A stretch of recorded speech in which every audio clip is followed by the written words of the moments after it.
Hello everyone, this is doctor Vidyabhushan. आज हम लोग एक बहुत ही इम्पोर्टेंट टॉपिक के बारे में बात करने वाले हैं। अर्ली डायग्नोसिस और ट्रीटमेंट का क्या क्या इम्पोर्टेंस है। अक्सर पेरेंट्स जो है वो लोग सोचते हैं कि दांतों की प्रॉब्लम तो थोड़े बड़े होने पर ठीक किया जाना चाहिए, बट सच तो ये है कि कभी कभी ये आपको गलत भी आपको साबित हो सकता है। क्यों? चलिए समझते हैं इसके बारे में। अर्ली डायग्नोसिस का क्या मतलब होता है? अर्ली डायग्नोसिस जो है इसका ये मतलब है कि दांतों या फिर जॉस के अलाइनमेंट इश्यूज को इनिशियल स्टेज में ही पहचान लेना। जब प्रॉब्लम छोटी होती है और पेशेंट स्टिल ग्रोइंग फेज में होता है, स्पेशली चिल्ड्रन लाइक 6 से 10 साल के बीच में या 11-12 साल तक, इस स्टेज में जो है जॉ बोन्स जो है वो सॉफ्ट और फ्लेक्सिबल होते हैं। इसलिए अगर किसी भी तरह का कोई भी प्रॉब्लम हो, जैसे दांत उल्टा आ रहा है या फिर दांत के बीच में गैप्स हैं या फिर क्राउडिंग है या जॉज का जो शेप है वो ठीक नहीं लग रहा है, तो उसको हम लोग अपने हिसाब से मॉडिफाई कर सकते हैं। एक चीज़ और है कि जैसे क्या प्रॉब्लम डिटेक्ट हो सकती है अर्ली स्टेज में। जैसे क्या है कि बहुत सारे बच्चों को थंब सकिंग हैबिट होता है या फिर टंग थ्रस्टिंग जैसे हैबिट होते हैं, या फिर ओवर बाइट है या अंडर बाइट है, क्रॉस बाइट है। जब अपर टीथ, जैसे क्या कि अपर टीथ है वो लोअर टीथ के अंदर बाइट कर रहे हैं, स्पेस इश्यूज है या फिर क्राउडिंग है या स्पेसिंग है या फिर speech problem due to alignment है, तो ये सारी चीज़ें हो सकती है। जैसे जॉ शिफ्टिंग भी हो सकती है या फिर फेशियल असिमेट्री भी हो सकती है।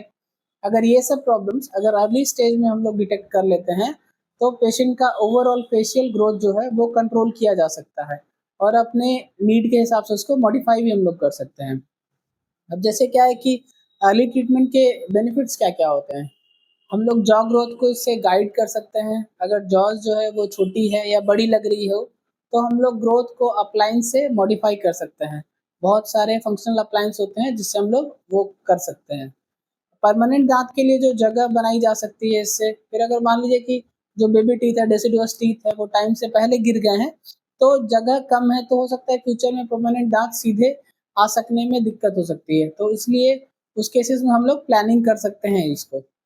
फिर कॉम्प्लिकेटेड ट्रीटमेंट से भी इससे बचा जा सकता है।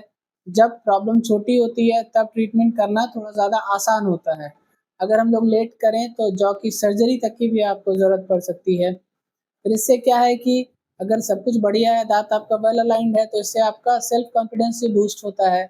बचपन में अगर मान लीजिए स्माइल ठीक हो जाए तो कॉन्फिडेंस ऑटोमेटिकली ऑब्वियस है कि बढ़ जाता है, स्पेशली जब बच्चा जो है स्कूल गोइंग एज में है तो। फिर हैबिट, इससे जो हैबिट्स हैं उसको कंट्रोल की जा सकती है। हैबिट्स जैसे कि माउथ ब्रीथिंग या फिर थंब सकिंग हुआ या फिर लिप बाइटिंग हुआ, या फिर अगर ये सबको अगर टाइम पर ब्रेक किया जाए तो फ्यूचर अलाइनमेंट डैमेज से बचा जा सकता है। फिर एक चीज़ और है कि क्या हर बच्चे को और अर्ली ट्रीटमेंट की ज़रूरत होती है? तो ऐसा बिल्कुल भी नहीं है, क्योंकि हर बच्चे को ब्रेसेस या अप्लायंस की ज़रूरत नहीं होती है। ये लेकिन अगर हर बच्चे का आप अर्ली चेकअप करा लेते हैं, तो वो बहुत ज़्यादा इम्पोर्टेंट हो जाता है, ताकि अगर मान लीजिए किसी तरह की कोई भी प्रॉब्लम हो रही है या इश्यू आ रहा है, तो उसका टाइमली प्लान बन सकता है। कभी-कभी ऑर्थोडोंटिस्ट सिर्फ ऑब्जर्वेशन पे रखते हैं और कुछ मंथ्स के बाद या फिर कुछ ईयर्स के बाद ट्रीटमेंट को शुरू किया जाता है। ये डिपेंड करता है कि वह केस कैसा है। फिर अब हम लोग इस पे ये कंक्लूज़न कर सकते हैं कि जैसे अगर आप अर्ली डायग्नोसिस से सिर्फ़ एक ऑप्शन ही आपके लिए नहीं है, ये एक इन्वेस्टमेंट है, आपके बच्चे की नुकसान और जो भी फ़ायदा या फिर मुस्कान या फिर हेल्थ, इन सारी चीज़ों के लिए। अर्ली पहचान से ट्रीटमेंट आसान हो जाता है। ग्रोथ स्टेज में जॉज़ को शेप में देना थोड़ा-सा पॉसिबल है। कॉम्प्लिकेशन और सर्जरी से आप बच सकते हैं। अगर आप पेरेंट्स हैं तो अपने बच्चे के फर्स्ट ऑर्थोडोंटिक चेकअप 6 से 7 साल के बीच एक बार ज़रूर करवाएँ, चाहे प्रॉब्लम हो या फिर ना हो। एक स्पेशलिस्ट का ओपिनियन लेना तो ज़रूर बनता है आपके बच्चे के लिए। अगली वीडियो में हम लोग बात करेंगे ग्रोथ मॉडिफ़िकेशन के बारे में कि ग्रोथ मॉडिफ़िकेशन इन ऑर्थोडोंटिक ट्रीटमेंट, इसमें कैसे-कैसे क्या होता है। तब तक के लिए stay healthy, stay smiling. Thank you so much.